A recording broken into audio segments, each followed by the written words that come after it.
ආයිබෝවන් දුවේ පුතේ මේ පාර සාමාන්‍ය පෙළ විභාගයේ කෘෂිකර්මයේ විෂයට මුහුණ දෙන්න ඉන්න ඕගොල්ලන්ට අධ්‍යාපන අමාත්‍යාංශයෙන් එවලා තියෙන මේ ආදර්ශ ප්‍රශ්න පත්‍රය ඕගොල්ලොත් එක්ක අද දවසේ සාකච්ඡා කරන්නයි මම මේ සූදානම් වෙන්නේ. අපි බලමු මේ ප්‍රශ්න ටික කොහොමද පිළිතුරු සොයාගන්නේ කියලා. පළවෙනි ප්‍රශ්නේ ශ්‍රී ලංකාවේ විශාලතම බහුකාර්ය සංවර්ධන යෝජනා ක්‍රමය වන්නේ දන්නව නේද මේ පුතේ ලංකාවේ බහුකාර්ය යෝජනා ක්‍රම හුඟක් තිබුණා ගල්ඔය මහවැලි නිල්වලා ඔය විදිහේ හුඟක් මේ බහුකාර්ය යෝජනා ක්‍රම ආවා අපි දන්නවා ඒ අතරින් ප්‍රධානම බහුකාර්ය යෝජනා ක්‍රමය කිව්ව ගමන් අපිට මතක් වෙන්නේ මොකද්ද මහවැලි යෝජනා ක්‍රමය කියන එක නේද එහෙනම් මේකේ පිළිතුරු තියෙනවා හතරක් පළවෙනි එක ගල්ඔය යෝජනා ක්‍රමයයි දෙක මහවැලි යෝජනා ක්‍රමයයි තුන උඩවලව යෝජනා ක්‍රමයයි හතර මුතුකණ්ඩිය යෝජනා ක්‍රමයයි. එතකොට දුවේ පුතේ මේ පිළිතුරු හතරෙන් අපි දන්නවා ලංකාවේ ප්‍රධානම සංවර්ධන යෝජනා ක්‍රමය වෙන්නේ මහවැලි යෝජනා ක්‍රමය. එහෙනම් පිළිතුරු අංක 2. ඊළඟට දෙවෙනි ප්‍රශ්නයෙන් අපෙන් අහනවා පහත ABC යන රූප සටහන් වලින් දැක්වෙන කාලගුණික දත්ත ලබා ගැනීමේ උපකරණ අනුපිළිවෙලින් සඳහන් කර ඇති වර්ණය තෝරන්න. බලන්න මෙන්න මේ කාලගුණික උපකරණ තුන තමයි ඔයගොල්ලන්ට දීලා තියෙන්නේ. මේ පළවෙනියට තියෙන්නේ සූර්ය විකිරණමානය. එතකොට ඕගොල්ලන්ගෙන් පිළිතුර පිළිවෙලටයි අහන්නේ. හිතන්න ඔයාලට සූර්ය විකිරණමානය මතක් වුනේ නැහැ කියලා. හැබැයි ඔයාලා සූර්ය දීප්තමානය සහ නිලමානය අඳුරනවා.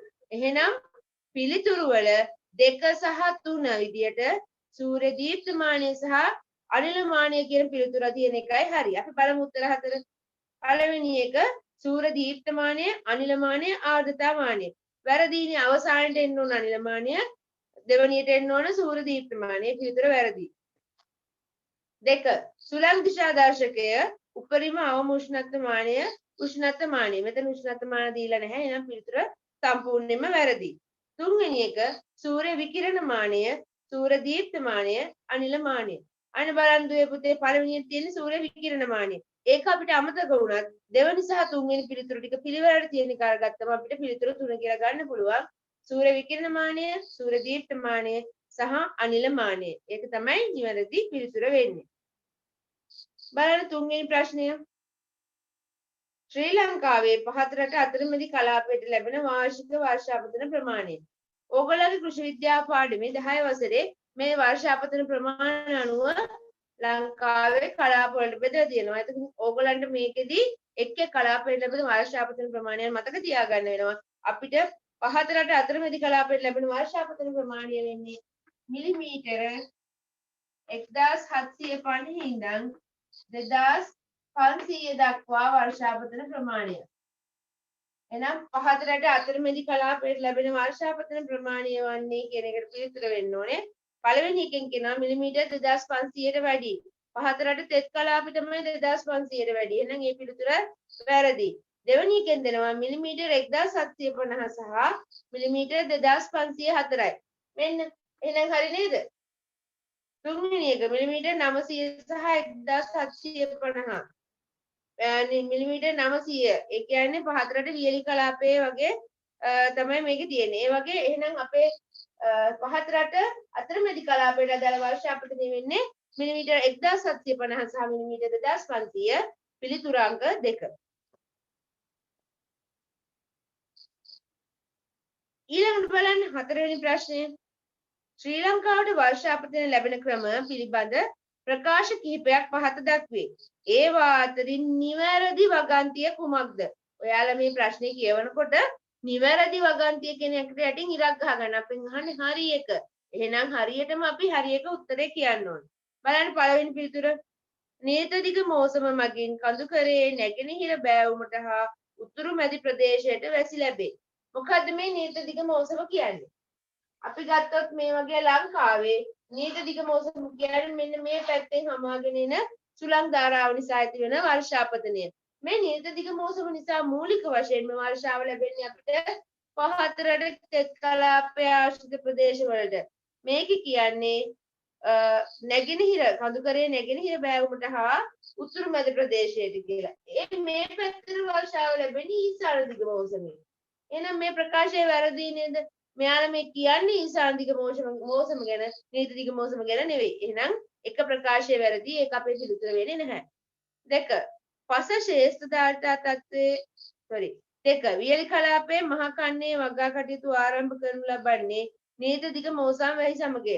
වියලි කලාපයේ මහා කන්නේට වර්ෂාව ලැබෙන්නේ හැම තිස්සෙම මෙන්න මේ ඊසාන දිග මෝසමින්. එහෙනම් නීති දිග මෝසමෙන් නෙවෙයි. ඒකත් වැරදි. 3 අන්තර් මෝසම් වැසි අඛණ්ඩව දින කිහිපයක් පවතී. මොනවද මේ අන්තර් මෝසම් වැසි කියන්නේ? අපි දන්නවා මැයි ඉඳන් සැප්තැම්බර් වෙනකන් නීත දිග මෝසම ලැබෙනවා. දෙසැම්බර් ඉඳන් පෙබරවාරි වෙනකන් අපිට ඊසාන දිග මෝසම ලැබෙනවා. එතකොට මාර්තු අප්‍රේල් මාස දෙකේ ඔක්තෝබර්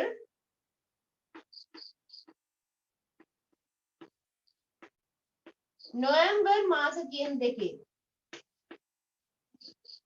අපිට මෝසම් වැසි ලැබෙන්නේ නැහැ. මේ කාලේ ලැබෙන වර්ෂාවට අපි කියන්නේ අන්තර් මෝසම් වැසි කියලා. එතකොට මේ අන්තර් මෝසම් වැසි වලදී ප්‍රධාන වශයෙන් අපිට ලැබෙන්නේ සංවහන වැස්ස.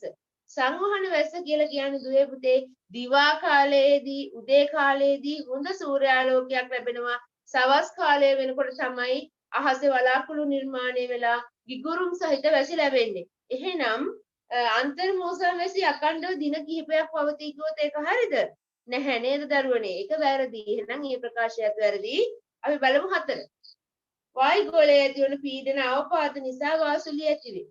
වාසුලි ගැන කියන්නේ අපි දන්නවා යම්කිසි ප්‍රදේශයක වායුගෝලයේ පීඩනයේ අඩුවීමක් නිසා තමයි හතර වටේම හුලං හමායමත් එක්ක වාසුලි ඇති වෙන්නේ. ඕක ඕගලන්ට හරි සාමාන්‍යයෙන් නිතර දැනගන්න ලැබෙන එකක් තමයි ඔය බෙන්ගාල බොක්කාශ්‍රිතව පීඩන අවපාතයක් ක්‍රියාත්මක වීම නිසා අපිට වැසි ලැබෙනවා. එහෙම කියන්නේ ඒ කියන්නේ යම්කිසි ප්‍රදේශයක පීඩනය අඩු වෙනවා. ඒක තමයි අවපාතයක් කියන්නේ.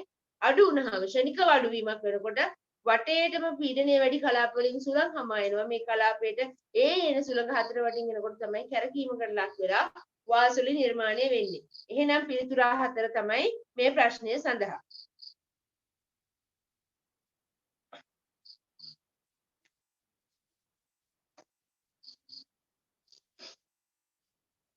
බලන්න පස්වෙනි ප්‍රශ්නය. භෝග වගාව සඳහා අවශ්‍ය පාංශු ජලය පිළිබඳ පහත ප්‍රකාශ අතරින් නිවැරදි ප්‍රකාශය කුමක්ද? අපෙන් අහන්නේ පාංශු ජලය ගැන. පළවෙනි එක. පස ජලයෙන් සංතෘප්ත වූ විට පාංශු වාතය නොමැති නිසා ශාක මුල් වලට ශ්වසනය කළ නොහැක. මොකද්ද මේ කියන්නේ? පස ජලයෙන් සංතෘප්තයි. මේ අපි පස කියන එක ගත්තොතින් පස්සේ තියෙන අවකාශ ටික ගත්තොතින් මේ පාංශු අවකාශ සම්පූර්ණයෙන්ම වතුරෙන් පිරලා තියෙන අවස්ථාවට අපි කියන්නේ සංතෘප්තයි කියලා.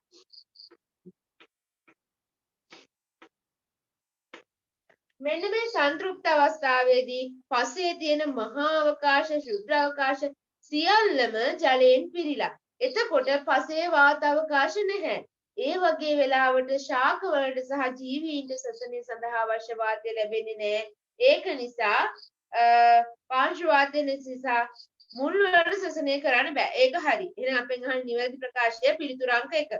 හරි. නමුත් අපි බලමු ඇයි ඉතුරු පිළිතුරු තුන වැරදි වෙන්නේ කියලා. 2.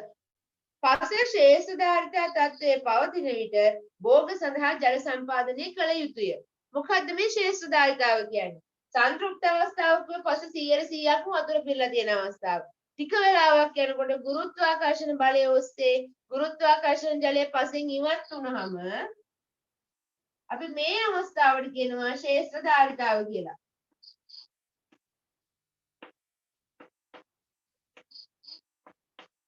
මේ ශ්‍රේෂ්ඨ ධාරිතාව අවස්ථාවේදී පස්සේ ශුද්ධ අවකාශවල ජලය පිරලා තියෙනවා, මහා අවකාශවල වාතය තියෙනවා. භෝග වගාව සඳහා ප්‍රශස්තම හොඳම අවස්ථාව වෙන්නේ මේ ශ්‍රේෂ්ඨ ධාරිතාව.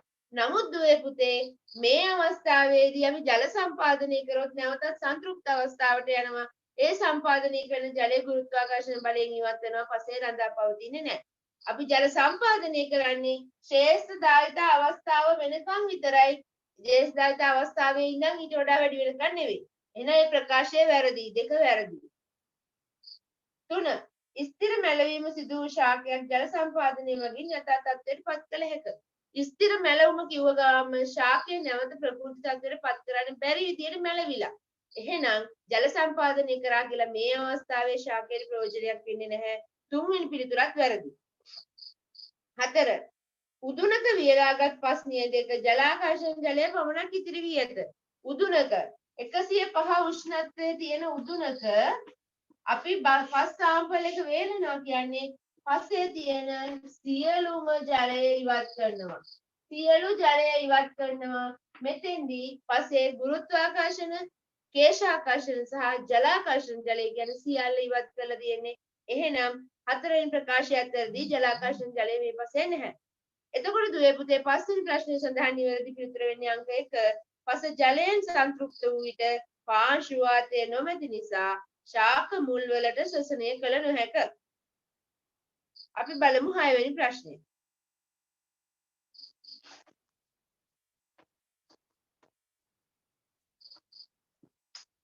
මැටි හා හියුමස් කලිල අතර සමාන ලක්ෂණ වන්නේ එම කලිල වර්ග දෙකම. අපෙන් අහන්නේ මැටි හා හියුමස් කලිල පිළිබඳ. මොනවද දුවේ පුතේ කලිල කියන්නේ? පාංශු කලිල කියලා කියන්නේ අපි දන්නවා පසේ තියෙන ඍණාරෝපිත අංශු.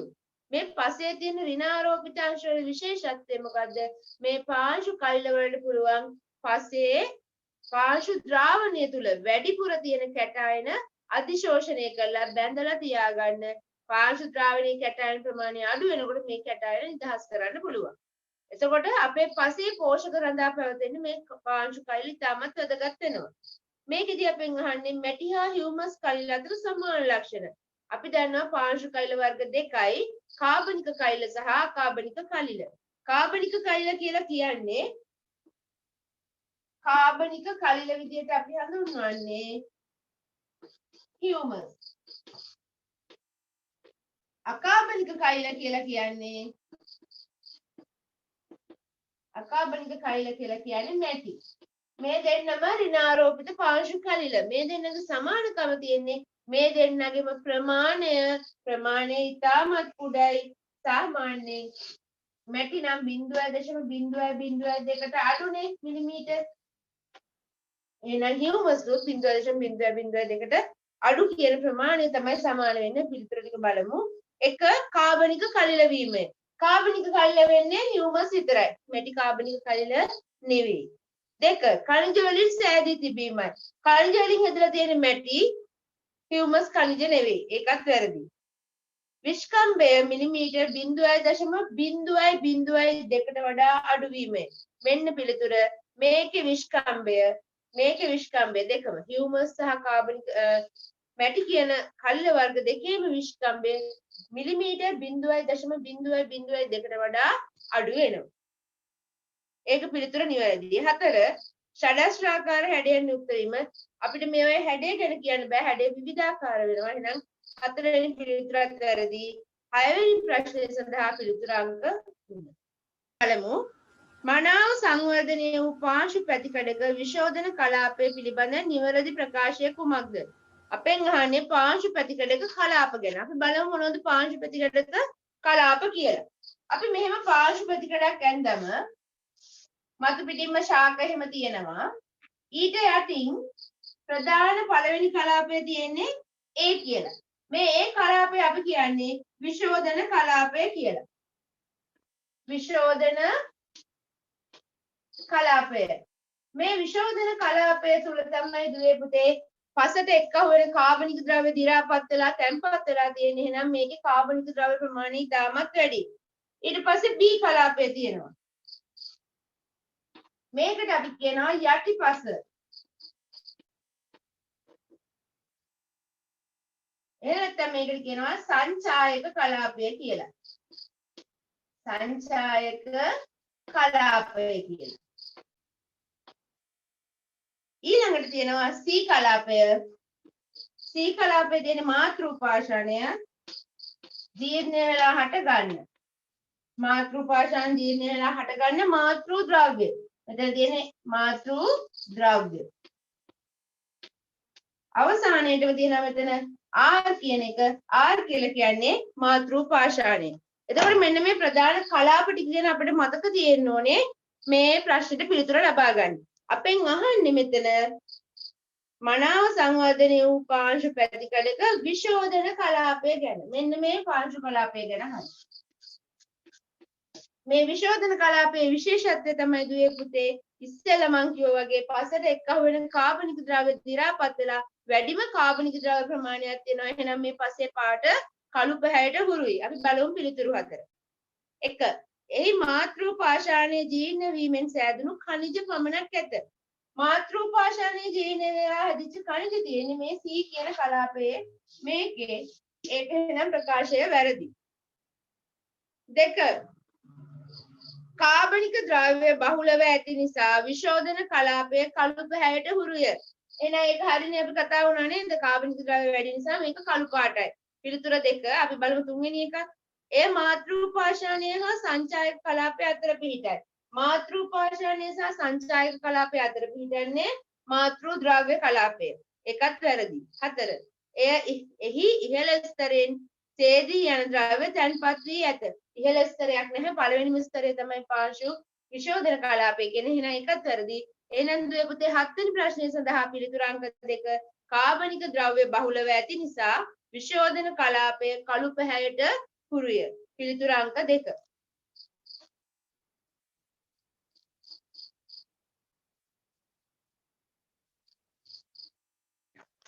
බලන්න 8 වෙනි ප්‍රශ්නය. නයිස් යනු ශ්‍රී ලංකාවේ සුලභ විපරීත පාෂාණයකි. නයිස් පාෂාණය සෑදෙන්නේ පහත කුමන පාෂාණ විපරීත වීමෙන්ද? අපි දන්නවා ප්‍රධාන පාෂාණ වර්ග 3යි. ආග්නේය පාෂාණ,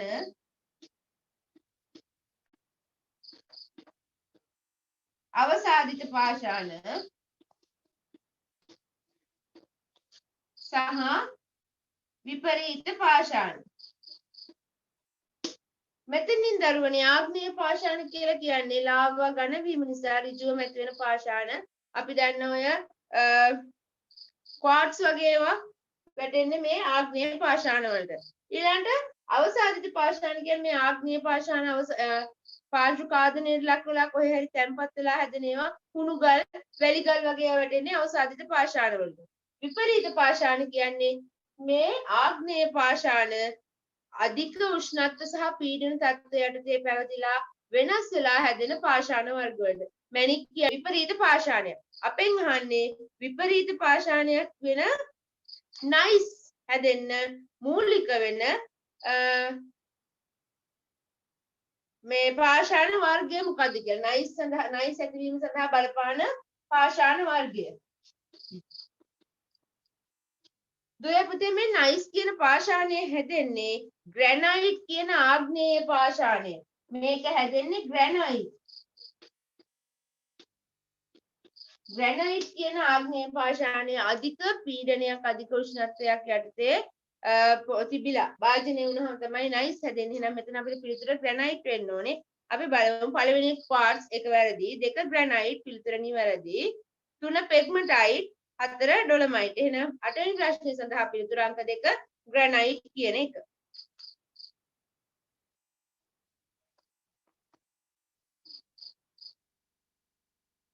රුටේසියේ කුලයට අයත් වන භෝග කිහිපයකි. ඔන්න අපෙන් අහනවා ශාකවල වර්ගීකරණයට අදාළව ප්‍රශ්නයක්. ශාක වර්ගීකරණය ගත්තම අපිට එක එක විදිහට වර්ගීකරණය කරන ඕගොල්ලන්ගේ පොතේ කීප ක්‍රමයකටම ඒ අතරින් විද්‍යාත්මක වර්ගීකරණය කියන එක ඉතාමත් වැදගත්. ශාක ඒගොල්ලන්ගේ ලක්ෂණ අනුව ප්‍රධාන ශාක කුල 14කට වර්ගීකරණය කරලා තියෙනවා. මෙන්න මේ ශාක කුල 14 සහ ඒවා සඳහා උදාහරණ දැනගෙන සිටීම ඉතාමත් වැදගත්. අපි බලමු මොනවද මේ ශාක කුල 14 කියලා. පළවෙනි එක පොයේසියේ. ඒ කියන්නේ මේකට අයිති වෙන්නේ තෘණ. වී බඩ ඉරිඟු වගේ ශාක. 2 ෆැබේසියේ. ෆැබේසියේ වලට අයිති වෙන්නේ රනිල කුලයේ ශාක. මෑ මුං වගේ. පුතේ මේ විදිහට ශාක කුල 14ක් අපිට තියෙනවා. ඒ ශාක කුල 14 සහ උදාහරණ අපි දැනගෙන ඉන්න ඕන.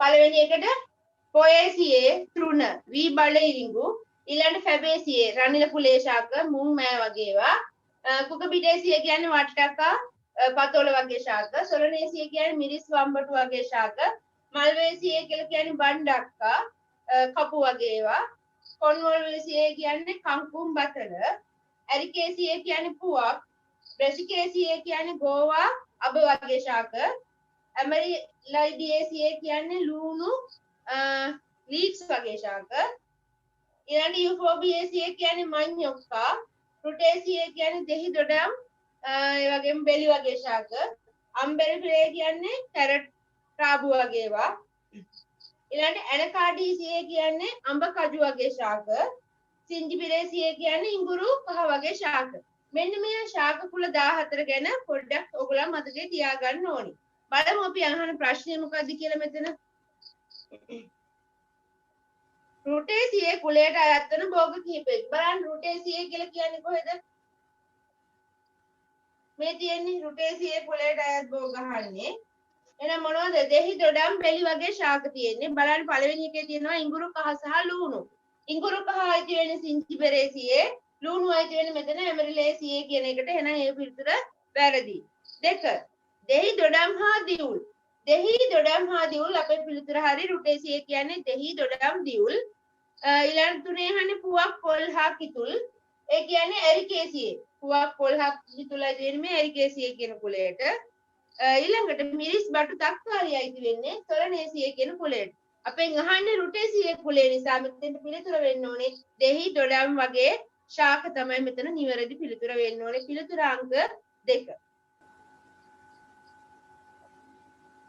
බලන්න 9 වෙනි ප්‍රශ්නය 10 වෙනි ප්‍රශ්නය යන්ත්‍ර බලයෙන් ක්‍රියා කරන ප්‍රාථමික බිම් සැකසීමේ උපකරණ යුගලය වන්නේ මෙතන අහන්නේ අපේ යන්ත්‍රයක බලය භාවිතා කරලා භාවිතා වෙන ක්‍රියාත්මක වෙන ප්‍රාථමික බිම් සැකසීමේ උපකරණ මොකද්ද මේ ප්‍රාථමික බිම් සැකසීම කියන්නේ පස කුට්ටි කරලා පෙරලනවා ද්විතීයික බිම් සැකසීම තමයි මේ විශාල පස් කුට්ටි කුඩු කරලා සමතල ආකාර පාත් සකස් කරන්නේ අතුරු අධ්‍යායමේදී ශේෂ්ත්‍රය පැල සිටුවෙන් පස්සේ කරන දේවල්. එතකොට බිම් සැකසීම යටතේ අපෙන් අහන්නේ ප්‍රාථමික බිම් සැකසීමට භාවිතා කරන උපකරණ යුගලයක් දැක්වෙන පිළිතුර. එහෙනම් බලන්න පළවෙනි එක තැටි නගුල සහ රොටවේටරය. තැටි නගුල හරි ප්‍රාථමික බිම් සැකසීම නගුල මගින් පෙරලනවා. නමුත් රොටවේටරය කියන එක අපි සලකන්නේ ද්විතීයික බිම් සැකසීමේ උපකරණයක් විදියට. එහෙනම් පළවෙනි පිළිතුර වැරදි. දෙක ජපාන් පරිවර්තන නගුල සහ ජපාන් රොටරි වීඩරයයි.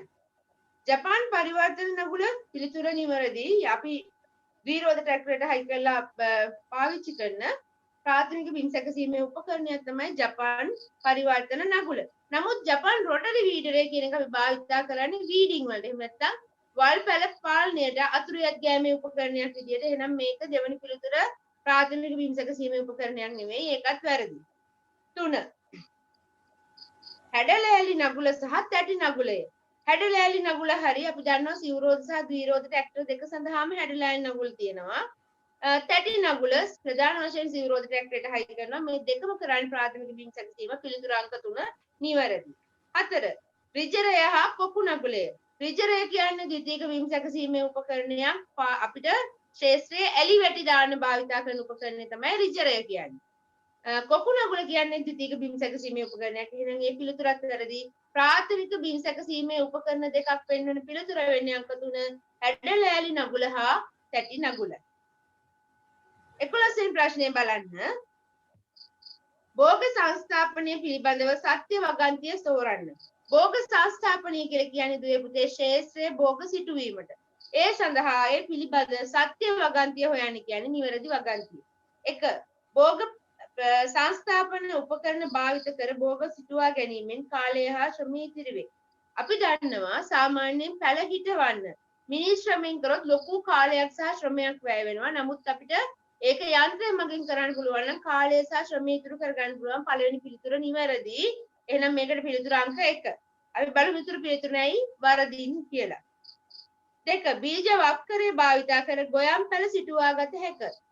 පුතේ බීජ වප්කරය එහෙම නැත්නම් බීජ වප්කරය කියලා කියන්නේ බීජ සිටුවන යන්ත්‍රයක්. ශේෂ්ත්‍රයට බීජ යොදන්න භාවිතා කරන යන්ත්‍රයක්. ඒකෙන් අපිට පැල සිටුවන්න භාවිතා කරන්න බෑ. ගොයම් පැල සිටුවීම සඳහා වෙනම අපිට පැල සිටුවන යන්ත්‍රයක් තියෙනවා. එහෙනම් දෙක ප්‍රකාශය වැරදි. 3. මුං ඇට කවුපි බීජ සිටුවා ගැනීමට සෑම විටම බීජ වක්තරයක් භාවිතා කළ යුතුය. නැහැ අපිට මුං ඇට බීජ කවුපි බීජ වගේම විශාල නිසා අතින් හිටවන්නත් පුළුවන්. හැමතිස්සෙම බීජ වක්තරයක් ඕනේ නැහැ. නමුත් වක්තරෙන් හිටවුවොත් අපිට කාලය ශ්‍රමය ඉතුරු කරගන්න පුළුවන්. මෙතන කියන්නේ සෑම විටම කියලා. ඒක නිසා වැරදි. 4. අන්නාසි පැල සංස්ථාපනය පහේ බෙදුම් ක්‍රමයට සිදු කරනු ලැබේ. සාමාන්‍යයෙන් අන්නාසි පැල ත්‍රිකෝණාකාරයට තමයි හිටුවන්නේ. එහෙනම් ඒකත් වැරදි. එතකොට අපේ 11 වෙනි ප්‍රශ්නේ සඳහා අපි උත්තර අංක 1 භෝග සංස්ථාපන උපකරණ භාවිතා කර භෝග සිටුවා ගැනීමෙන් කාලය හා ශ්‍රමය ඉතිරි වේ. බලන්න 12 වෙනි ප්‍රශ්නය. තවාන් පාත්‍ය ජීවාණුකරණය කිරීමේදී හිතකර පාංශු ජීවීන් බොහොමයක් ඉතිරි වී ව්‍යාධිජනක පාංශු ජීවීන් විනාශ වන්නේ පහත කුමන ක්‍රමය අනුගමනය කිරීමේදී? අපි දන්නවා අපි තවාණක් සකස් කරාම අනිවාර්යයෙන්ම තවාණ ජීවාණුකරණය කරනවා බීජ යොදන්න කලින්. ඇයි ඒ පස්සේ ඉන්න අහිතකර ජීවීන් ක්ෂුද්‍ර ජීවීන් අපේ භෝගයට ආසාදනය වෙන එක වළක්වා ගන්න. අපිට බිම්සක පාත්‍ය ජීවාණුකරණය කරන්න පුළුවන් ක්‍රම විශාල සංඛ්‍යාවක් තියෙනවා. පළවෙනි එක තමයි අපිට පිළිස්සීම කරන්න පුළුවන්.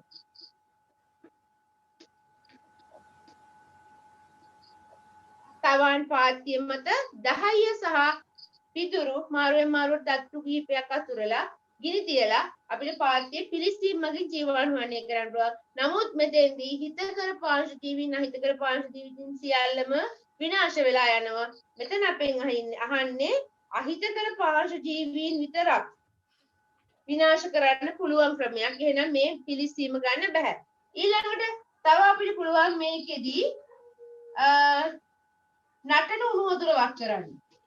මේක පළවෙනි උත්තරේ තියෙන්නේ තවාන් පසට නටන උණු වතුර යෙදීම. නටන උණු වතුර යෙදුවම හිතකර ජීවීන් අහිතකර ජීවීන් තේරීමක් වෙන්නේ නැහැ. සියලුම ජීවීන් උණු වතුර නිසා විනාශ වෙලා යනවා. පළවෙනි පිළිතුරත් ඒක නිසා වැරදි.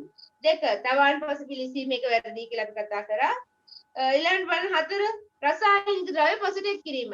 සාමාන්‍යයෙන් අපි පසට කැප්ටාන් වගේ දිලීරනාශක යොදනවා පස ජීවාණුකරණය කරන්න. එතකොටත් මේ දිලීරනාශකය හොඳ ජීවියා කවුද අහිතකර ජීවියා කවුද කියලා තෝරන්නේ නැහැ. සියලුම ජීවීන් විනාශ වෙනවා. එහෙනම් තුන්වෙනි උත්තරේ බලන්න සූර්ය තාපය මගින් පස ජීවාණුකරණය කිරීම.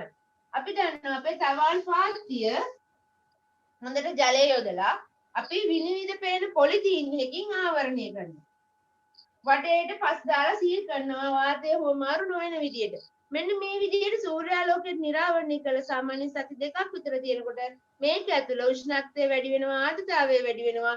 පස්සට අහිතකර ශුද්ධ ජීවීන් විනාශ වෙලා හිතකර ශුද්ධ ජීවීන් බොහොමයක්ම ඉතුරු වෙනවා. එහෙනම් මේ අහන ප්‍රශ්නෙට නිවැරදි පිළිතුර වෙන්නේ සූර්ය තාපය මගින් ජීවාණුකරණය. උත්තරේ අංක 3.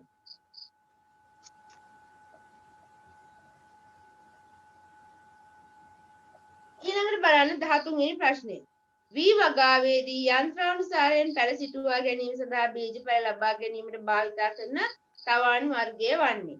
අපි දන්නවා වී වගාවේදී අපිට මඩ තවාන, ගොඩ තවාන, ඩැපොක් තවාන කියලා ප්‍රධාන තවාන් වර්ග 3ක් අපි භාවිතා කරනවා. මෙතන කතා කරන්නේ යන්ත්‍රානුසාරයෙන් පැල හිටවනකොට විශේෂයෙන් මේ සඳහා අපි භාවිතා කරන්නේ ඩැපොක් තවාන. දරුවනේ මේකෙදී පිළිතුර අංක 2 විය යුතුයි. නොරිඩෝක තවාන භාවිතා කරන්නේ කුක පිටේ සියේ කුලයේ භෝග සඳහා. තැටි තවාන භාවිතා කරනවා වී වගාවේදී. නමුත් ඒක අපි පැරෂුට් ක්‍රමෙන් හෝ අතින් සිටුවීම සඳහා තමයි භාවිතා කරන්නේ. මඩ තවානත් එහෙමයි අතින් සිටුවීම සඳහා භාවිතා කරන්නේ. මෙතෙන්දී යන්ත්‍රානුසාරයෙන් පැල සිටුවීම සඳහා භාවිතා කරන්නේ ඩැපොක් තවාන. පිළිතුර අංක 2. 14 වෙනි ප්‍රශ්නේ. විසිරි ජල සම්පාදනය හා සම්බන්ධ ප්‍රකාශ කිහිපයක් පහත දැක්වේ. විසිරි ජල සම්පාදනය කියලා කියන්නේ ඔයගොල්ලෝ දන්නා විසිරුම් හොස් යොදලා වටේට ජලය විසිරුවා හරින ජල සම්පාදන ක්‍රමය. ප්‍රකාශ 3ක් දක්වනවා. අපෙන් අහන්නේ ඒවා අතරින් නිවැරදි ප්‍රකාශ. අපි එකින් එක බලමු. A. ඇලි ජල සම්පාදනය හා සැසඳීමේදී කාර්යක්ෂමතාවය වැඩිය. මතක තියාගන්න දුවේ පුතේ ජල සම්පාදනය අපි දන්නවා පෘෂ්ඨීය ජල සම්පාදනය. පෘෂ්ඨීය ජල සම්පාදනය කියලා කියන්නේ පස මත පිටින් ජලය සම්පාදනය කරන ක්‍රමනේ. ඇලි ජල සම්පාදනය ඊළඟ පිටාර, බේසම් ඔය වගේ ක්‍රම ගොඩක් තියෙනවා. මේවට ඉතා විශාල ජල ප්‍රමාණයක් අවශ්‍ය වෙනවා. එහෙනම් ජල කාර්යක්ෂමතාවය අඩුයි. නමුත් විසිරි ජල සම්පාදනයේදී අවශ්‍ය වෙන ජල ප්‍රමාණය අඩුයි. ඒක නිසා ජල කාර්යක්ෂමතාවය වැඩි. ඒ ප්‍රකාශය වැරදි. එහෙනම් වැරදිනේ හරි නේද? අපේ කියන්නේ කාර්යක්ෂමතාවය වැඩි කියලානේ. එහෙනම් ඒ ප්‍රකාශය නිවැරදි. ඒ නැති උත්තර කපලා අයින් කරන්න. ඒකෙදි අපිට දෙවෙනි පිළිතුර අයින් කරන්න පුළුවන්. B හා C පමණි කියන පිළිතුර ඉවත් වෙනවා.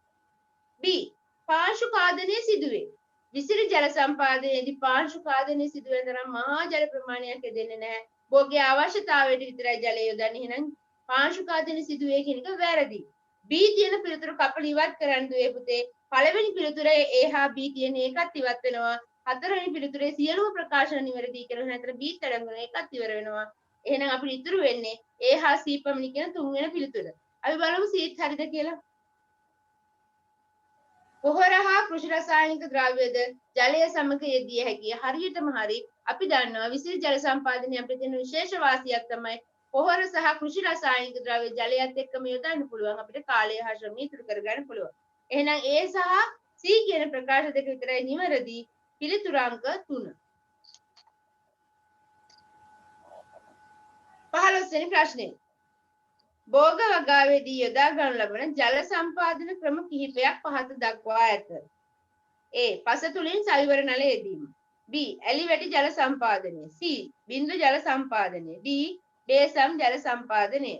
ඉහත ජල සම්පාදන ක්‍රම අතුරින් පෘෂ්ඨීය ජල සම්පාදන ක්‍රම වනුයේ. අපි දන්නවා ජල සම්පාදනයේ ප්‍රධාන ජල සම්පාදන ක්‍රම ප්‍රධාන කොටස් තුනයි. පෘෂ්ඨීය ජල සම්පාදනය, උපපෘෂ්ඨීය ජල සම්පාදනය, ශුද්ධ ජල සම්පාදනය. එතකොට දරුවනේ පෘෂ්ඨීය ජල සම්පාදනය කියන්නේ පස මතු පිටින් ජලය ලබා දීම. ඒ අර්ථයට එනවා පිටාර, බේසම්, ඇලි වැටි, වලලු වගේ ජල සම්පාදන ක්‍රම. හරිද? එතකොට උපපෘෂ්ඨීය ජල සම්පාදන ක්‍රම වලට එන්නේ සවිවර නල, කල වගේ ජල සම්පාදන ක්‍රම. ශුද්ධ ක්‍රම දෙකයි තියෙන්නේ. කොහොමදත් අපිට විසිරි සහ බිඳු. විසිරි ජල සම්පාදනය සහ බිඳු ජල සම්පාදනය. මෙන්න මේ ජල සම්පාදන ක්‍රම වලට උදාහරණ තමයි මෙතන දීලා තියෙන්නේ. එතනින් අපෙන් අහන්නේ පෘෂ්ඨීය ජල සම්පාදන ක්‍රමයනේ. ඒ කියන්නේ පස තුලින් සවිවර නල යෙදීම. බලන්න සවිවර නල අයිති වෙන්නේ උපපෘෂ්ඨීය ජල සම්පාදන වලට. ඒක වැරදි. එහෙනම් ඒ තියෙන පිළිතුරු කපලා අයින් කරන්න පුළුවන්. B. ඇලි හා වැටි ජල සම්පාදනය. ඇලි හා වැටි ජල සම්පාදනය හරි. එහෙනම් B පිළිතුරේ තිබිය යුතුයි. B නැති පිළිතුරු වලට කපලා අයින් කරන්න පුළුවන්. එතකොට අපේ තුන්වෙනි පිළිතුර ඉවත් වෙලා යනවා. C. බිඳු ජල සම්පාදනය. බිඳු අයිති වෙන්නේ ශුද්ධ ජල සම්පාදන ක්‍රම වලට. ඒකත් වැරදි. එහෙනම් B C තියෙන පිළිතුරු ඉවත් වෙන්න ඕනේ. D. බේසම් ජල සම්පාදනය. මේ බලන්න. මේ බේසම් ජල සම්පාදනයේ පෘෂ්ඨීය ජල සම්පාදන ක්‍රමයක් විදිහට. එහෙනම් බේසම් ජල සම්පාදනයත් හරි. අපේ පිළිතුරේ B හා D කියලා පිළිතුර තියෙන්න ඕනේ අංක 4.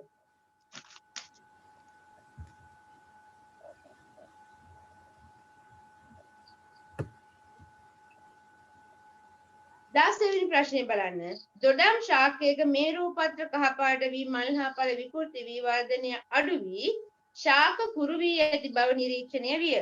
මෙම ලක්ෂණ අනුව පවතින පෝෂක ඌනතාවය විය හැකියි. දුවේ පුතේ පෝෂක ඌනතාව විශාල සංඛ්‍යාවක් අපි කතා කරනවා ලක්ෂණ පෝෂක වර්ගය අනුව. මේකෙදි බලන්න පරිණත පත්‍ර මේරු පත්‍ර තමයි කහපාට වෙලා තියෙන්නේ. එහෙනම් මේ සචල මූලද්‍රව්‍යයක්. එතකොට ප්‍රධාන වශයෙන් මේ රෝග ලක්ෂණ දක්වන සචල මූලද්‍රව්‍ය වෙන්නේ අපේ නයිට්‍රජන්. එහෙනම් පිළිතුරු අංක 1 නයිට්‍රජන්. කැල්සියම්, ෆොස්ෆරස්, පොටෑසියම් වල රෝග ලක්ෂණ එහෙම නැත්නම් උණුදා ලක්ෂණ මීට වඩා වෙනස්. මේරු පත්‍ර කහ පාට වෙලා ශාකයේ වර්ධනය අඩාල වීම වෙන්නේ නයිට්‍රජන් හිඟ වුණා. 16 සඳහා පිළිතුරු අංක 1. 17 රසායනික පොහොර භාවිතයේ වාසි පිළිබඳ ප්‍රකාශ කිහිපයක් පහත දැක්වේ. A. රසායනික පොහොර ඉක්මනින් ශාක වලට අවශෝෂණය වේ. පිළිතුර නිවැරදි නේද? අපි ඒකනේ ඌනතාවයක් දැක්ක ගමන් රසායනික පෝෂක දාපු ගමන් යා ඉතා ඉක්මනින් නැවත ඒ ඌනතා ලක්ෂණ වළක්වා ගන්නවා. එහෙනම් ඒ ප්‍රකාශය හරි. B. ශාක දක්වන ඌනතාව වලට අනුව ඊට අවශ්‍ය රසායනික පොහොර යෙදිය හැක. ඒකත් හරිනේ. නයිට්‍රජන් ඌන ශාකයක් නම් අපිට නයිට්‍රජනීය පොහොර යොදත හැකියි. කැල්සියම් අඩුවකට වෙනම කැල්සියම් යොදත හැකියි. අවශ්‍යතාවය අනුව පෝෂකය යොදන්න පුළුවන්. B හරි. C මිලෙන් අඩු වෙන නැහැ. රසායනික පොහොර මිලෙන් ඉතාමත් ඉහළයි. එහෙනම් A හා B තමයි පිළිතුර වෙන්නේ අංක 1. 18 වෙනි ප්‍රශ්නය. A B C ලෙස නම් කළ වල් පැලෑටි වල භෞතික ලක්ෂණ පහත වගුවේ දක්වා ඇත.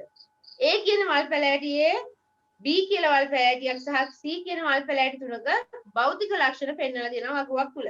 අපෙන් මේකෙදී අහනවා ඉහත A B C පිළිවෙලින් විය හැක්කේ. මේ වල් පැලෑටි තුන ලක්ෂණ වලින් හඳුනා ගන්නයි ඕනේ. බලන්න පළවෙනි එක පත්‍ර සිහින්ය. දිගය නාරටි සමාන්තරය. එහෙනම් මේ කතා කරන්නේ තෘණ හෝ පං වර්ග ගැන. සිහින් දිග සමාන්තර නාරටි වින්‍යාසයක් තියෙන තෘණ හෝ ඊළඟ කෙනා කඳ සිලින්ඩරාකාරකය කාර්ය ඇතුළ කුහර සහිතය. සිලින්ඩරාකාර කුහර සහිත කඳක් තියෙන්නේ තෘණ ශාක සඳහා. එහෙනම් අපි බලමු මේ පං වලින් වෙනස් වෙන්නේ පං වල තියෙන ත්‍රිකෝණාකාර කඳක්. එහෙනම් මෙතෙන්දී A කියලා කියන්නේ තෘණ ශාකයක්. තෘණ වලට උදාහරණ බටදැල්ල ඊළඟට මොනවද බැලතණු වගේ ශාක වර්ග අපිට තෘණ වලට උදාහරණ ගන්න පුළුවන්. ඒ සඳහා තෘණ වර්ගයක් තියෙනවා. බලන්න ඊළඟට B වල තියෙන්නේ පත්‍ර සිහින්‍ය දිගය නාරටි සමාන්තරය. කඳ ත්‍රිකෝණාකාරය ඇතුළත කුහර නැත. කඳ ත්‍රිකෝණාකාර වෙනවා නම් මේක අනිවාර්යෙන් පන් විශේෂයක්. C පත්‍ර පළල්‍ය නාරටි දැලක් ආකාර වේ. බොහෝ විට කඳ රවුම්‍ය ඇතුළත කුහර නැත. පත්‍ර පළල් නාරටි ජාලාකාර නාරටි තියෙන්නේ පළල් පත්‍ර ශාකවල. එහෙනම් පළවෙනියට තෘණ ඊළඟට පං ඊළඟට පළල් පත්‍ර පිළිවෙලට උදාහරණ තියෙනවා. පළවෙනි පිළිතුර බලන්න. කුප්පමේනියා තුනැස්ස සහ බටදැල්ලය. පිළිතුර තුන මාරු වෙලා තියෙන්නේ. කුප්පමේනියා කියන්නේ පළල් පත්‍ර ඒක මුලට ඇවිල්ලා. එහෙනම් වැරදි. දෙවෙනි පිළිතුර බලන්න. බටදැල්ල තුනැස්ස සහ කුප්පමේනියා. බටදැල්ල කියන්නේ තෘණ, තුනැස්ස කියන්නේ පං, කුප්පමේනියා කියන්නේ පළල් පත්‍ර. එහෙනම් පිළිතුර නිවැරදි අංක 2. එහෙනම් බලන්න 3 පුතේ මුලට දීලා තියෙන කුප්පමේනියා ඒ කියන්නේ පළල් පත්‍ර ඒකත් වැරදි. 4ට මුලට දීලා තියෙන මොන කුඩිම්බිය ඒකත් පළල් පත්‍ර ශාකයක් ඒකත් වැරදි. එහෙනම් 18 වෙනි ප්‍රශ්නේ පිළිතුර නිවැරදි විදියට ABC දක්වලා තියෙන දෙවෙනි පිළිතුරේ බටදැල්ල තුනැස්ස සහ කුප්පමේනියා.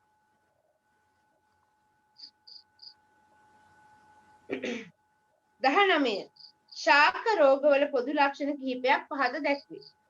A. ශාක කුරු වීම. B. මුල්වල ගැටි ඇතිවීම. C. පත්‍ර විචිත්‍රය. D. අංගමවල. ඉහත රෝග ලක්ෂණ අතරින් ශාක වෛරස් රෝග ලක්ෂණ වනුයේ. වෛරස් වලට පොදු රෝග ලක්ෂණ තමයි අහන්නේ දුවේ පුතේ. මතක තියාගන්න වෛරස් රෝග හැදුනම ශාක කුරු වෙනවා. පත්‍රවල ශාකයේ වර්ධනය අඩාල වෙනවා. පාර්ව අතර දුර අඩු වෙලා එක ගොඩේ කොළ හුඟක් ඇති වෙනවා. පත්‍රවල විචිත්‍රතා ඇති වෙනවා. මේ වගේ ලක්ෂණ තියෙන වෛරස් වල මේ දීලා තියෙන ලක්ෂණ වලින් A හා C පත්‍ර කුරු වීම හා පත්‍ර විචිත්‍රය තමයි වෛරස් රෝග ලක්ෂණ වෙන්නේ. පිළිතුර අංක 1. මුල් වල ගැටි ඇති වෙන්නේ ප්‍රධාන වශයෙන් නෙමටෝඩා නිසා. අංගමාරය ඇති වෙන්නේ බැක්ටීරියා රෝගයක් නිසා. එහෙනම් 19 සඳහා පිළිතුර අංක 1 A හා C පමණි. ශාක බලමු 20 වෙනි ප්‍රශ්නය. ශාක රෝගයක් වන ඇන්ත්‍රැක්නෝස් රෝගය රෝගකාරකයා වන්නේ. මේක නම් දුවේ පුතේ මතක තියාගන්න වෙනවා. ඇන්ත්‍රැක්නෝස් රෝගයේ රෝගකාරකයා වෙන්නේ කොලෙටෝට්‍රිකම් කියන මේක දිලීරය. කොලෙටෝට්‍රිකම් කියන දිලීරය තමයි මේ ඇන්ත්‍රැක්නෝස් රෝගය ශාක වලට ඇති කරන්නේ. 21 V ප්‍රභේදවල දැකිය හැකි පොදු ලක්ෂණ කිහිපයක් පහත දැක්වේ. හරිද? මෙතන දීලා තියෙනවා V ශාකයේ පොදු ලක්ෂණ. අපෙන් අහනවා ඉහත ලක්ෂණ අතරින් පාරම්පරික V ප්‍රභේදවල දැකිය හැකි ලක්ෂණ මොනවාද? මේ ලක්ෂණ පාරම්පරික සහ නවීන V ප්‍රභේද වලට බෙදන්නයි ඕනේ. බලන්න. A ශාක මිටිය. සාමාන්‍ය මිටි ශාක තියෙන නවීන ප්‍රභේද වල නේද? අර මැෂින් එකෙන් කපන්න පුළුවන් මිටි ශාක තියෙන නවීන ඒවායි පාරම්පරික ශාක උසයි. ඔයගොල්ලෝ සොයන් ජාතික ගහ දැකලා තියෙනවා නම් මටත් වඩා ඉතා උස ගහක් තමයි සොයන් ජාතික කියන්නේ. එහෙනම් ඒ කියන එක වැරදි. B පලිබෝධ හානිය අඩුයි. ඔව් දුවේ පුතේ අපේ සාම්ප්‍රදායික වී ප්‍රභේදවල පලිබෝධ සඳහා ප්‍රතිරෝධතාවයක් තිබ්බ පලිබෝධ හානිය අඩුයි. එහෙනම් B නිවැරදි. C පඳුරු දැමීම අඩුයි. ඒකත් හරි. තනි ශාකය හෝ දෙකක් විදිහට තමයි මේවා අඩු මේ වැඩෙන්නේ. ඒක නිසා අස්වැන්න අඩුයි. ඒකත් හේතුවක් අපි පාරම්පරික වී වර්ග වගා නොකරන්නේ. එහෙනම් C හරි. D ධාන්‍ය පිදුරු අනුපාතය වැඩි. ඒ කියන්නේ ධාන්‍ය පිදුරු වලට සාපේක්ෂව ධාන්‍ය ප්‍රමාණය වැඩි කියලා. ඒක වෙන්නේ නවීන වී ප්‍රභේදවල, පැරණි වී ප්‍රභේදවල පිදුරු වලට සාපේක්ෂව ධාන්‍ය ප්‍රතිශතය සාපේක්ෂ අඩුයි.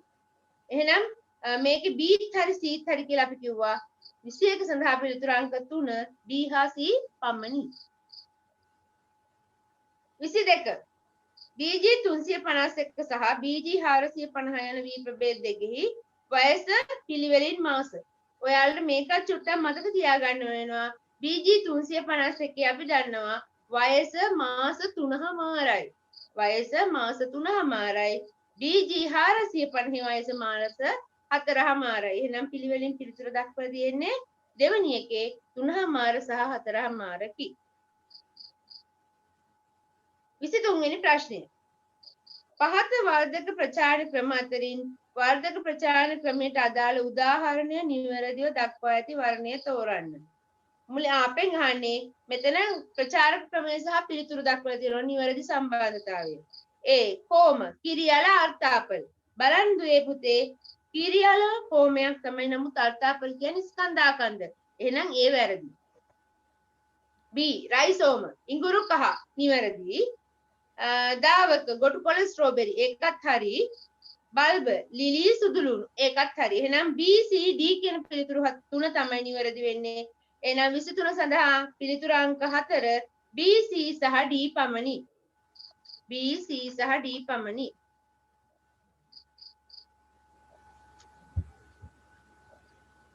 බලන්න 24 වෙනි ප්‍රශ්නය. බද්ධ කිරීම සඳහා ග්‍රාහකයක් තෝරා ගැනීමේදී සැලකිය යුතු සාධක කිහිපයක් පහත දැක්වේ. බද්ධ කිරීම කියලා කියන්නේ අපි හොඳ මූල මණ්ඩලයක් සහිත ග්‍රාහක ශාකයකට හොඳ අස්වැන්නක් දෙන අනුදයක් සම්බන්ධ කරලා තනි ශාකයක් විදිහට වර්ධනය කරගන්න. ඒතකොට මේක තමයි ග්‍රාහකය කියන්නේ. මේක තමයි අනුජය කියන්නේ. අපෙන් අහන්නේ මෙතන ග්‍රාහකයක් තෝරා ගැනීමේදී සැලකිය යුතු සාධක. එහෙනම් මේ මූල මණ්ඩලයේ සහිත කොටස ගැන තමයි අහන්නේ. එහෙනම් අපි මේක ගැන සැලකිලිමත් වෙන්න ඕන. බලන්න ඒ ග්‍රාහකයේ අංකුර සක්‍රිය වීමට ආසන්න අවස්ථාවේ පැවතීම. මතක තියාගන්න දුවේ පුතේ සක්‍රිය අවස්ථාවේ තියෙන ශාක අපි බද්ධ කිරීමේදී යොදා ගන්න නැහැ. එතකොට එයාගේ වර්ධන වේගය වැඩි වුණාම මේ බද්ධ සංදියට එකට වර්ධනය වෙන කාලය මදි. අපි ටිකක් ශාකය සක්‍රිය අවධියේ නැති වෙලාවේ බද්ධ කිරීම කරොත් එයා හිමීට අනුජය සමග සම්බන්ධ වෙලා වර්ධනය වෙනවා. එන සක්‍රිය අවස්ථාවේ ශාක අපි ලබා ගන්නේ නැහැ බද්ධ කිරීම සඳහා. ඒ වැරදි.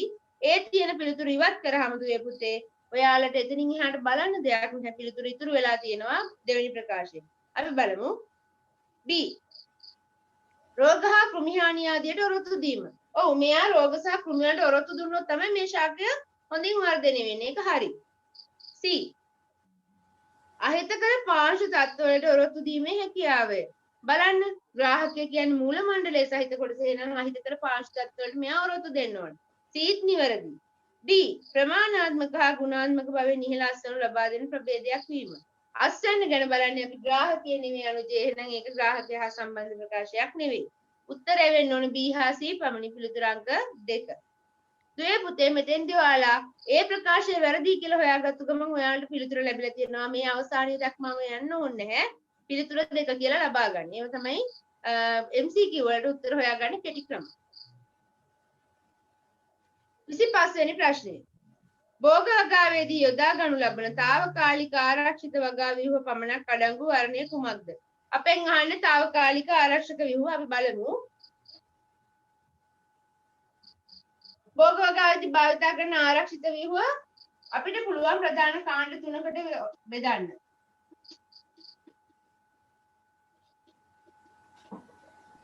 පළවෙනි එක ස්ථිර, දෙක අර්ධ ස්ථිර, තුන తాවකාලික.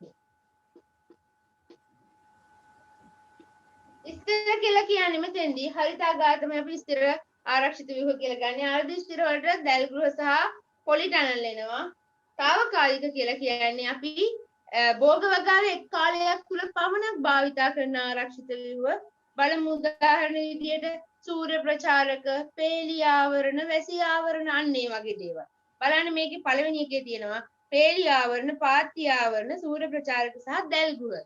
බලන්න මේකේ පේලි ආවරණ හරි, පාත්‍ය ආවරණ හරි, සූර්ය ප්‍රචාරකයක් හරි, නමුත් දැල් ගෘහ තියෙනවා. පිළිතුර වැරදි. අහන්නේ අපෙන් తాවකාලිකව පමණක් කියන එක වැදගත්. දෙක තනිපැල ආවරණ හරි, පාත්‍ය ආවරණ හරි, දැල් ගෘහ, පොලිතීන් ගෘහ එතනත් වැරදි. තුන තනිපැල ආවරණ, පේලි ආවරණ, පාත්‍ය ආවරණ, සූර්ය ප්‍රචාරකයේ හරි, මෙතන තියෙන ඔක්කොම తాවකාලික ඒවා. අවසාන පිළිතුරේ දැල් ගෘහ තියෙනවා. එහෙනම් ඒකත් වැරදි. වීදුරු ගෘහ, දැල් ගෘහ කියන ඒවා తాවකාලික ඒවා නෙවෙයි. එහෙනම් පිළිතුර අංක 3.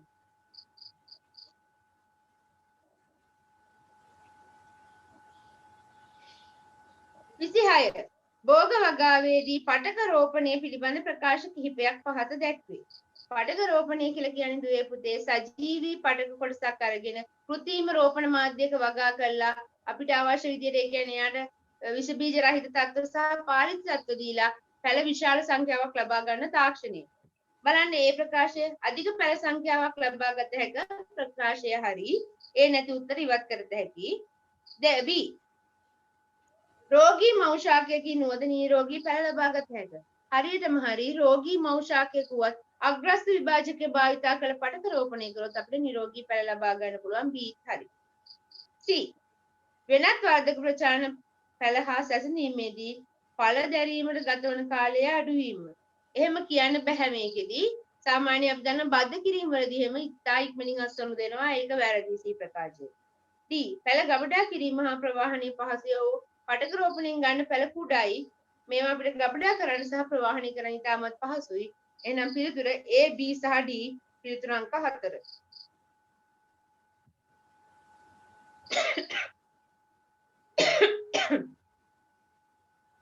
27 වෙනි ප්‍රශ්නය.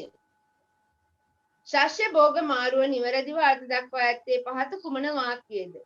ශස්‍ය භෝග මාරුව කියලා කියන්නේ දරුවනේ අපේ ශේෂ්ත්‍රය කොටස් ශේෂ්ත්‍රය තුල කාලෙන් කාලට කන්නෙන් කන්නට භෝග වර්ග වෙනස් කරන එක. අපි බලමු පළවෙනි පිළිතුර තියෙනවා කිසියම් පිළිවෙලක් අනුව තෝරා ගන්නා ලද භෝග රූපයක් එකම භූමියේ කන්නෙන් කන්නට මාරු කරමින් වගා කිරීම. නිවැරදිම ප්‍රකාශය ඒක. එහෙනම් 27 සඳහා පිළිතුර අංක 1. එතකොට බලන්න දෙවෙනි එකේ කියන්නේ භෝග වර්ග දෙකක් හෝ වැඩි ගණනක් නිසි පරතරයක් නොමැතිව. එහෙම නෑ මේ ශස්‍ය භෝග වගාව පිළිවෙලකටයි කරන්නේ. ඒක නිසා දෙක වැරදි.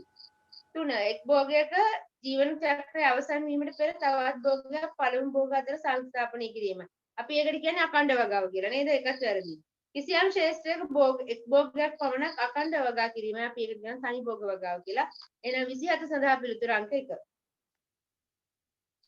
28 භෝගවල පසුවස්වනු හානිය කෙරෙහි පසුවස්වනු සාධක මෙන්ම පෙර අස්වනු සාධකද බලපායි. මෙම සාධක සම්බන්ධයෙන් නිවැරදි වර්ණය තෝරන්න.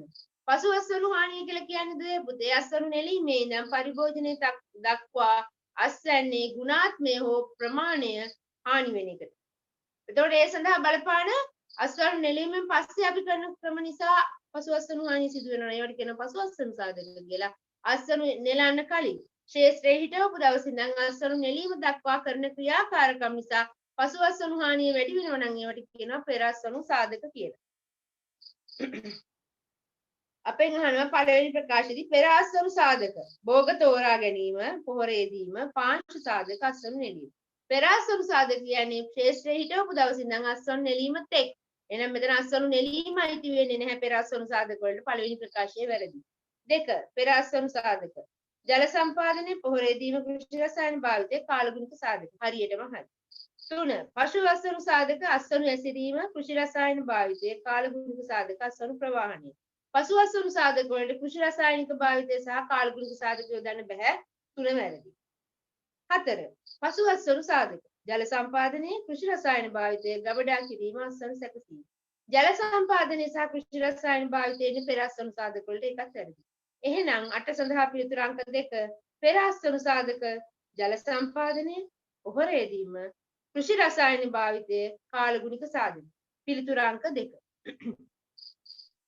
29 පහත සඳහන් විටමින් ඒවායේ ක්‍රියාකාරීත්වය හා උණුතා ලක්ෂණ නිවැරදිව දක්වා ඇති වර්ණය තෝරන්න. මෙතන ABCD කියලා විටමින් වර්ග 4ක ක්‍රියාකාරීත්වයයි උණුතා ලක්ෂණය පෙන්නලා තියෙනවා. නිවැරදිව දක්වලා තියෙන පිළිතුරු ටික තමයි අහන්නේ. ඒ වලින් කියන්නේ ඒ ප්‍රකාශය විටමින් A සමේ හා අක්ෂර නිරෝගීතාවයට බලපානවා. ඌනතාවයක් විදියට තමා සන්දතාවය සහ සසර රෝග ඇති වෙනවා. අපි දන්නවා නිවැරදි. විටමින් A අඩු වුණාම අපි කියන්නේ රාත්‍රී අන්ධ බව කියලා. තමා සන්දතාවය සහ සසර රෝග ඇති වෙනවා. පිළිතුරු අංක 1 ඒ කියන ප්‍රකාශය හරි. ඒ නැති පිළිතුර අයින් කරන්න පුළුවන්. B විටමින් C දත්තා අස්ථි වර්ධනයට අස්ථි දුර්වල වීම. විටමින් C වලින් අස්ථි වලට බලපෑමක් වෙන්නේ නැහැ දරුවනේ. එහෙනම් B කියන ප්‍රකාශය වැරදි. D C ප්‍රකාශය විටමින් D කැල්සියම් හා ફોස්ෆරස් අවශෝෂණය අස්ථි හා දත් දිරා යාම. හරියටම හරිනේ කැල්සියම් නැති වුණොත් අපේ අස්ථි සහ දත් දිරා යනවා. එහෙනම් C හරි. D විටමින් K රුධිරය කැටි ගැසීමට දායක වෙනවා. විටමින් K අඩු වුණාම රුධිර කැටි ගැසීම අඩු වෙනවා. එහෙනම් කැටි ගැසීම ප්‍රමාද වෙනවා. එහෙනම් D හරි. A C සහ D පිළිතුරු අංක 4.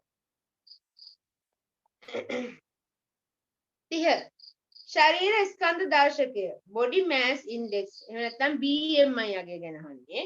නිර්ණය කිරීමේදී සමීකරණය හා ඒකක නිවැරදිව දක්වා ඇත්තේ පහත කුමන ප්‍රකාශයේද? අපි බලමු මොකද්ද මේ කියලා. BMI යගේ කියලා කියන්නේ දුවේ පුතේ ඔයාලගේ බර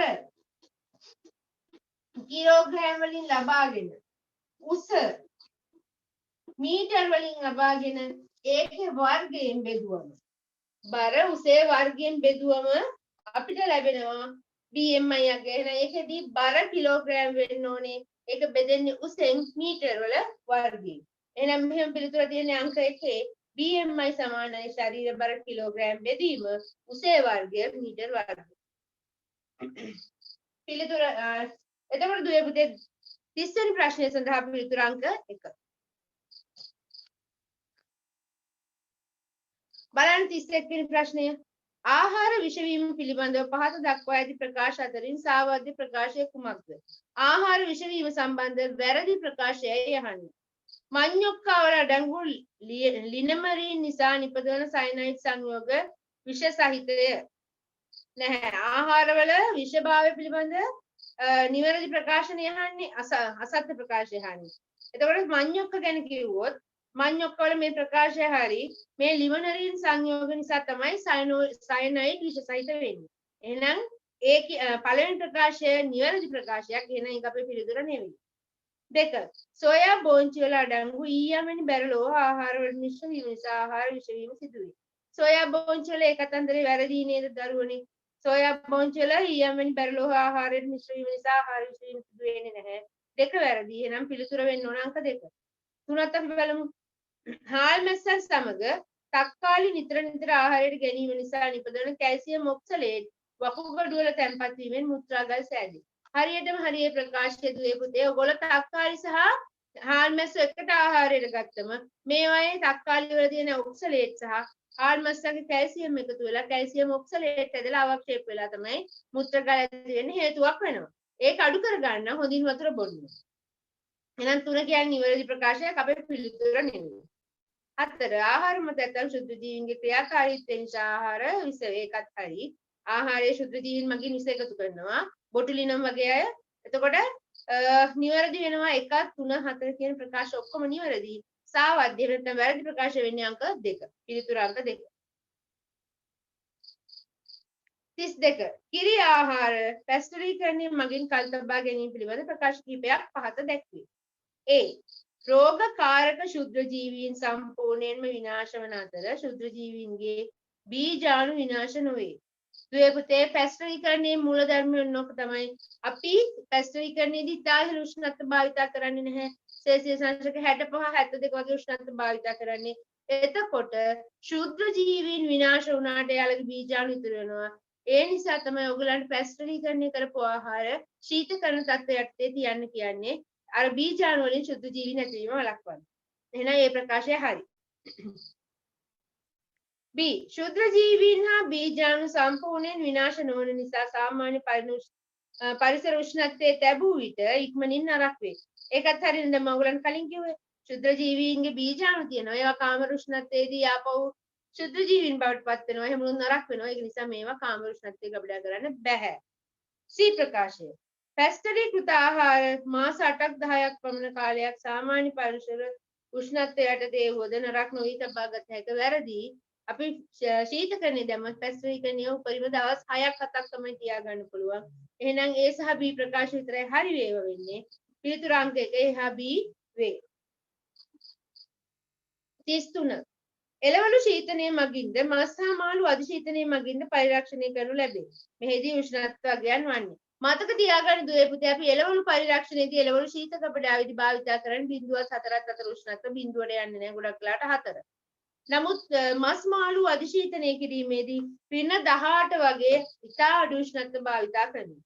එහෙනම් මේ සඳහා පිළිතුර වෙන්නේ අංක 1 සෙල්සියස් අංශක 4 සහ ඍණ 18 මේක පිළිවෙලින් අහන්නේ. එහෙනම් මුලින් ලියන්න ඕන එළවලු සහ පළතුරු සඳහා දෙවනියට ලියන්න ඕන මස් හා මාළු සඳහා. පිළිතුර අංක 1. 34 ඉන්දීය ගව වර්ග හා සැසඳීමේදී යුරෝපීය ගව වර්ග පිළිබඳ නිවැරදි වගන්තිය කුමක්ද? අපි දන්නවා ලංකාවේ අපි භාවිත කරනවා ඉන්දීය ගව වර්ග සහ යුරෝපීය ගව වර්ග වැඩි කිරියස්වැන්නක් සහ බර ඇදීම සඳහා. මේකෙදී අපෙන් අහන්නේ යුරෝපීය ගව වර්ග පිළිබඳ නිවැරදි ප්‍රකාශය. 1. ඉහළ පරිසර උෂ්ණත්ව වලට ඔරොත්තු දෙයි. අපි දන්නවා යුරෝපීය ගව වර්ග මොනවද? ෆ්‍රීසියන්, අයර්ෂය, ජර්සි. මෙයාලා ඉහළ උෂ්ණත්ව වලට ඔරොත්තු දෙන්නේ. මෙයාලට ඕනි කරන්නේ අඩු උෂ්ණත්ව. ඒක නිසා තමයි මෙයාලා ඔය නුවරඑළියා වගේ රට ප්‍රදේශ වලට ලංකාවේ සීතල ප්‍රදේශ වල විතරක් සීමා වෙලා ඉන්නේ. 2. මොල්ලිය හා තැල්ල මනාව වැඩි ඇත. මොල්ලිය හා තැල්ල තියෙන ඉන්දියානු ගව වර්ගවල අර අධික උණුසුම් තත්ත්වවලට ඔරොත්තු දීම සඳහා එන එකත් වැරදි. 3. කිරි නිෂ්පාදනය වැඩි. ඔව් ෆ්‍රීසියන්, අයර්ෂය, ජර්සි කියන්නේ වැඩිම කිරි නිෂ්පාදනයක් දෙන ගව වර්ග. එහෙනම් ඒක හරි. 4. කිනිතුළු උණ හා බාහිර පරිපෝෂිත ඔරොත්තු දෙයි. මේ කිනිතුළු උණට සහ බාහිර පරිපෝෂිතෙන්ට ඔරොත්තු දෙන්නේ ප්‍රධාන වශයෙන් ඉන්දියානු ගව වර්ග. එහෙනම් 34 සඳහා පිළිතුරු අංක 3 කිරි නිෂ්පාදනය වැඩි. 35 ගව දෙනුන්ට වැළඳෙන පරිවෘත්තීය රෝගයකි. මතක තියාගන්න මේ පරිවෘත්තීය රෝගවලදී ගව දෙනුන්ට වැළඳෙන රෝග විදිහට අපි ඉගෙන ගන්නවා කිරි උණ. එහෙනම් මේ සඳහා පිළිතුරු අංක 3 කිරි උණ. 36 දිනක් වයස ඇති කිකිලි පැටවුන්ගේ බිත්තර දැමීම දක්වා පාලනය කිරීමේදී එක් එක් අවදිවල නිවැරදිව දැක්වෙන්නේ පහත කුමන පේළියේද? හරි. අපි ගේන දවසක් වයස ඇති කුකුල් පැටවුන් බිත්තර දාන කාලය දක්වා බලා ගැනීමේදී එක් එක් වයස අධීරවල ටික අහන්නේ. මතක තියාගන්න අපි පැටවු අවදිය කියලා පිළිගන්නේ සාමාන්‍ය ඉපදිච්ච දවස් ඉඳන් දවස් 8ක් විතර යනකම්. එහෙනම් 0.8 තියෙන අවසාන පිළිතුරේ. ඊළඟ වර්ධක අවධිය කියන එක අපි ගන්නවා සති 18ක් විතර වෙනකන්. සති ගානේ නෙමෙයි ගන්න මුලින්ම අපි පුවා පැටවු අවධිය සති 0.8ක් විතර. අපි බ්‍රූඩර් එකේ කියලා රක්කවන්නේ ඔන්න ඔය කාලේ. ඊළඟ වර්ධක අවධිය වෙන්නේ 8 වෙනි සතියේ ඉඳන් 18 විතර දක්වා කාලය පැටියාගේ වර්ධනය හොඳින් වෙන්න ඕනේ. බිත්තර දවන අවධිය වෙන්නේ 18න් පසු අවධිය. එහෙනම් පිළිතුරු අංක 4. 37 එක් කිරිමුරයකදී නිපදවනු ලබන සාමාන්‍ය කිරි නිෂ්පාදනය අනුව එළ ගව වර්ග ආරෝහණ පිළිවෙලින් නිවැරදිව දක්වා ඇති වර්ණය තෝරන්න. ආරෝහණ පිළිවෙලින් ඒ කියන්නේ අඩු එකේ ඉඳන් වැඩි එකට. මෙතනදී දෙන්නේ ෆ්‍රීසියන්, අයර්ෂය, ජර්සි, රතු සින්දු. මතක තියාගන්න දුවේ පුතේ ලංකාවේ වැඩිම කිරියස්සන්නක් දෙන සත්ව ගව වර්ගය වෙන්නේ ෆ්‍රීසියන්. ඊළඟට ඉන්නේ අයර්ෂය, ඊළඟට ජර්සි. රතු සින්දු ඉන්නේ අඩුම එකේ. එහෙනම් අපි මෙතනින් අහන්නේ ආරෝහණ පිළිවෙල නිසා අඩුම එක්කෙන මුලට එන්න ඕනේ. එහෙනම් රතු සින්දි මුලට එනවා. ජර්සි 2ට එනවා. අයර්ෂය 3ට එනවා. ෆ්‍රීසියන් 4ට එනවා වැඩිම නිෂ්පාදනය. පිළිතුරු අංක 2 රතු සින්දි, ජර්සි, අයර්ෂය, ෆ්‍රීසියන්. ඊළඟට බලන්න දුවේ පුතේ 38 වෙනි ප්‍රශ්නය. එක්තරා ගොවිපළක කුකුළු පැටවු රැලක් මලානිකව උදාසීනව ආහාර නොගෙන තටු පොරවාගෙන සිටින අතර ලේ මිශ්‍ර මල පහද පිටවිය. දින 5ක් 10ක් ගතවන විට රැලෙන් 70%ක් පමණ මිය ගියෝය. මොවුන්ට වැළඳුණු රෝගය විය හැක්කේ. දුවේ පුතේ මෙතන කුකුළු රෝග ගැන ඕගොල්ලන්ගේ අහන්නේ. ප්‍රධාන කුකුළු රෝග ගණනාවක් ඕගොල්ලෝ ඉගෙන ගන්නවා. රැනිකට්, කොක්සිඩියෝසිස්, ෆුල්ලෝරියම් වගේ රෝග. මේ අපි කියපු රෝග ලක්ෂණ ආහාර ගන්න නැතුව මලානිකව උදාසීනව ඉඳලා තටු පොරවගෙන ඉඳලා මිය යන්න හේතු වෙන්නේ කොක්සිඩියෝසිස් කියන රෝගය. එහෙනම් පිළිතුරු අංක 2. 39 ආහාර ඇසුරුම හායේ තුල අන්තර්ගත කර ඇති ආහාර ද්‍රව්‍ය ඉහළ උෂ්ණත්වයකට පත් කර පරිරක්ෂණය කරනු ලබන්නේ. එතකොට ආහාර ඇසුරුමත් එක්කම ඒකේ තියෙන ඇතුළත තියෙන ද්‍රව්‍ය අධික උෂ්ණත්වයට ලක් කරන පරිරක්ෂණ ක්‍රමය ගැන තමයි අහන්නේ. රික්තක තත්ත්වයට ඇසිරීමේදී අපි අධික උෂ්ණත්වයට රත් කරන්නේ නැහැ. අපි කරන්නේ අභ්‍යන්තර වාතය ඉවත් කිරීම. නවීනකృత අභ්‍යන්තර පරිසර තත්ත්වයට ඇසිරීමේදී කරන්නේ අභ්‍යන්තර වාතය ඉවත් කරලා අක්‍රීය වායු වලින් පිරවීමක්. ඒකත් උෂ්ණත්වය වැඩි කරන්න අවශ්‍ය වෙන්නේ නැහැ.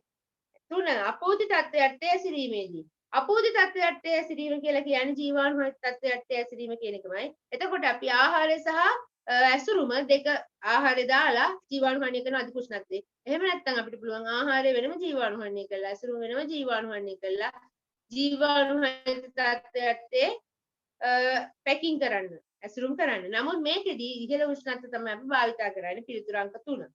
4 වෙනි එකේ තියෙන වායු ප්‍රතිරෝධී තත්ත්වයට ඇසිරීමයි. වායු ප්‍රතිරෝධී එකේදීත් අපි කරන්නේ උෂ්ණත්වය වැඩි කරන්නේ නැහැ. වාතය හුවමාරු නොවන විදියට ඇසිරීම කරනවා. එහෙනම් 39 සඳහා පිළිතුරු අංක 3. ඉහළ උෂ්ණත්ව භාවිතා කරන පරිරක්ෂණ ක්‍රමය වෙන්නේ අපූති තත්ත්වයට ඇසිරීම. 40 වෙනි ප්‍රශ්නය. 1980 අංක 26 දන ආහාර පන්තියේ දක්වා ඇත්තේ. මේක මතක තියාගන්න දරුවනේ 80 අංක 26 දන ආහාර පන්ත ප්‍රධාන වශයෙන්ම දක්වලා තියෙන්නේ පාරිභෝගිකයාගේ සෞඛ්‍ය ආරක්ෂිතභාවය සහ ආහාර පිළිබඳව පවත්වා ගත යුතු නීති රීති. ඒ ප්‍රකාශයේ විදියටම මතක තියාගන්න 40 සඳහා පිළිතුරු අංක 2 පාරිභෝගික සෞඛ්‍ය ආරක්ෂිතතාවය සහ සඳහා ආහාර සම්බන්ධව පිළිපදිය යුතු නීති රීති වේ. එතකොට දුවේ පුතේ මේ බහුවර්ණ ප්‍රශ්න පත්‍රය සාකච්ඡා කරලා ඉවරයි. අපි ඊළඟට නැවත වීඩියෝ එකකින් ව්‍යුහගත රචනා ප්‍රශ්න පත්‍රය සහ රචනා ප්‍රශ්න පත්‍රය සාකච්ඡා කරමු.